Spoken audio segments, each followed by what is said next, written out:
मी आपल्याला एवढं सांगतो, मुख्यमंत्री माझी लाडकी बहीण योजना म्हणजे महायुतीच्या, मी असेन, आमचे दोन्ही उपमुख्यमंत्री, आमचे सर्व सहकारी, या सर्व महायुतीच्या भावंडांकडून माझ्या माता भगिनींना माहेरचा आहेर दिलेला आहे आम्ही, आणि तो आम्ही नियमित देत राहणार,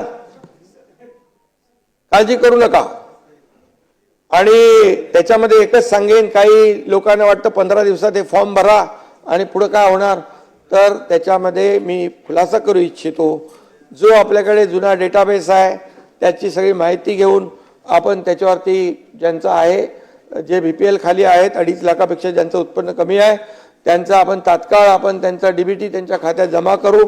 त्यांचा समजा जुलै महिन्याच्या एंडला आलं, ऑगस्ट महिन्यात त्यांची प्रोसेस कंप्लीट झाली तर जुलै आणि ऑगस्टचे 2 महिन्याचे पैसे मिळतील, सप्टेंबरला झालं तर जुलै ऑगस्ट सप्टेंबरचे पैसे मिळतील।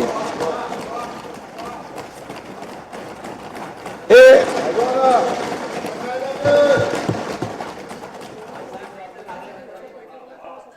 आणि त्याच्यामध्ये कोणीही आमच्या भगिनींकडून बहिणींकडून कोणीही सरकारी कर्मचारी असेल, कोणी असेल त्यांनी पैसे घेण्याचा प्रयत्न केला त्याला सस्पेंड करून जेलमध्ये टाकून देऊ।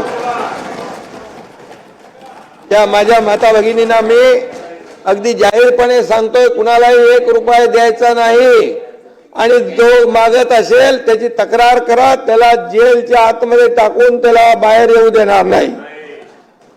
आता एकाला करून आलोय, आणि म्हणून तुम्ही आम्हाला इथे काय केलं, त्या दिवशी हेटाळणी केली, परंतु मी आपल्याला सांगतो विजयराव, तुम्ही इथे सभागृहात त्या मुख्यमंत्री माझी बहीण लाडकी बहीण याच्यावर आरोप केले, हेटाळणी केली, परंतु बाहेर माझ्या बहिणी आल्या होत्या, त्यांनी माझी ओवाळणी करून राख्या बांधल्या, त्या बहिणींना मी धन्यवाद देतो। आणि खरं म्हणजे महिलांचा सन्मान करणं ही महाराष्ट्राची संस्कृती आहे ताई, बरोबर ना?